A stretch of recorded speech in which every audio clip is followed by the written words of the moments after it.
on a commencé effectivement un travail sur la mobilité liée à l'insertion professionnelle, on sait depuis longtemps, et c'est connu de tous, que la mobilité est un frein majeur à l'insertion professionnelle, hein. Sans véhicule, on ne trouve pas d'emploi, et sans emploi, on n'arrive pas à trouver de véhicule non plus. Mobilim met une suite logique aux actions du foyer Varlin-Pont-Neuf, précurseur de la location de moyens de transport depuis 25 ans. De la mobilette au scooter, mais aussi aux voitures, l'offre s'est diversifiée et désormais un garage solidaire boucle le dispositif. Alors principalement des véhicules particuliers, voitures. On va faire des vidanges, distribution, embrayage, toute la mécanique générale sur une voiture. Changement de l'entretien courant, mais il y a des réparations aussi. Oui. Changement de pneus, qu'est-ce qu'on va faire? Là, on a une Mercedes qu'on change la ligne d'échappement. Les services du garage, ils sont réservés à une population très particulière, hein, qui a de faibles revenus. Et pour vérifier tout ça, on a ce qu'on appelle un phénomène de prescription. Donc on a des prescripteurs qui sont les missions locales, Pôle emploi, Cap emploi, les assistantes sociales du conseil départemental notamment, qui elles vérifient un certain nombre de prérequis qui sont d'ordre de statut. Bon, voilà, on peut les bénéficiaires du RSA, par exemple, de l'AAH, de tous les minima sociaux en général, peuvent bénéficier de nos services. Donc ça, c'est des publics qu'on reçoit essentiellement sur prescription de prescripteurs.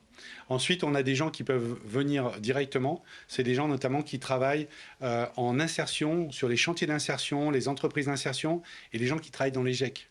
Hein, voilà, et puis après on a des gens aussi qui sont ce qu'on va appeler des travailleurs pauvres, notamment des gens qui travaillent à temps partiel et qui ont de faibles ressources. En fait, c'est un ensemble de services qui œuvrent en faveur de la mobilité pour favoriser l'insertion professionnelle. Donc aujourd'hui, les dispositifs de mobilité, c'est la location, c'est la vente de véhicules, c'est la réparation, et c'est aussi une école de vélo. On a imaginé que le garage était la meilleure réponse pour apporter des solutions pas chères à ce public en insertion sur la réparation de véhicules, et d'autre part leur permettre d'avoir accès à un véhicule d'occasion garanti, pas cher aussi, parce que beaucoup de gens se font avoir avec des véhicules où ils pensent avoir fait une super affaire, et on sait que 15 jours, un mois après, le véhicule est déjà sur cale et c'est fini, quoi.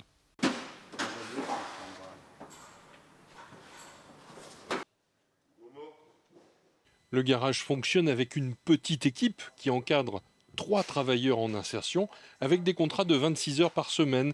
Cette proximité permet de reprendre sereinement pied dans le monde du travail. C'est le but, les remettre un peu dans l'emploi, les rapprocher de l'emploi pour qu'ils s'intéressent plus à la mécanique ou ils aient un pied pour revenir dans l'emploi. La mécanique, moi ça me semble terriblement compliqué. Ça peut s'apprendre facilement? Il faut être organisé et patient pour faire de la mécanique. Après, ça peut s'apprendre facilement, oui. Si on est intéressé et qu'on s'intéresse un minimum, ça va tout seul.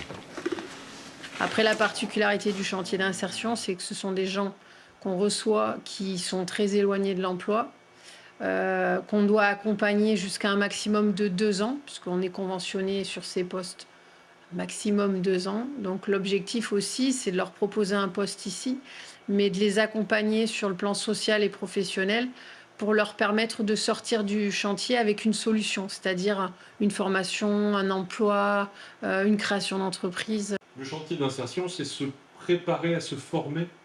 Oui, c'est utiliser le poste en lui-même pour leur permettre d'apprendre sur tout ce qui est savoir de base, être à l'heure, travailler en équipe, respecter les consignes qui sont données par l'encadrant technique. Et puis en même temps, c'est être accompagné pour se former à autre chose, faire des stages, aller découvrir des métiers. En fait, on est là pour éclairer leur projet professionnel et leur permettre de mettre des jalons, des étapes, de les accompagner là-dedans pour les mener, on a 2 ans pour ça, vers quelque chose de plus stable qu'un contrat en insertion à temps partiel. Vous avez déjà pratiqué la mécanique avant de venir ici? La première fois tout seul, mais quand j'ai vu que j'ai un peu de... Je me suis fait une étude au pays. On va prendre mon là-haut parce qu'il y a la pompe à vide là-haut. T'as le turbo, ton turbo il est là. Il va falloir qu'on vire la descente là. Pour sortir le carter. On vire au moins ça. De là. Là et là, pour virer le cratère. Cette partie-là. Baptiste, il faut accompagner, il faut superviser, mais il faut laisser faire aussi. Oui. Oui, parce que si on fait tout, au bout d'un moment, ça va les dégoûter. Faut qu'ils mettent la main à la pâte aussi. J'ai appris sur ma voiture et les voitures de mes amis aussi. On faisait du vidange, des petits trucs d'or. Vous apprenez le métier, vous envisagez de vous former et d'avoir un diplôme après? Oui, peut-être, mais après le permis C. Je pense que je vais partir passer le permis C pour pouvoir travailler dans les entreprises de transport.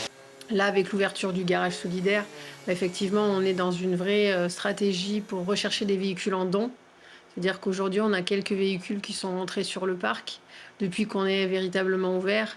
Donc quelques personnes ou des entreprises qui nous donnent leurs véhicules pour qu'on les remette en état et qu'elles permettent de servir une seconde fois.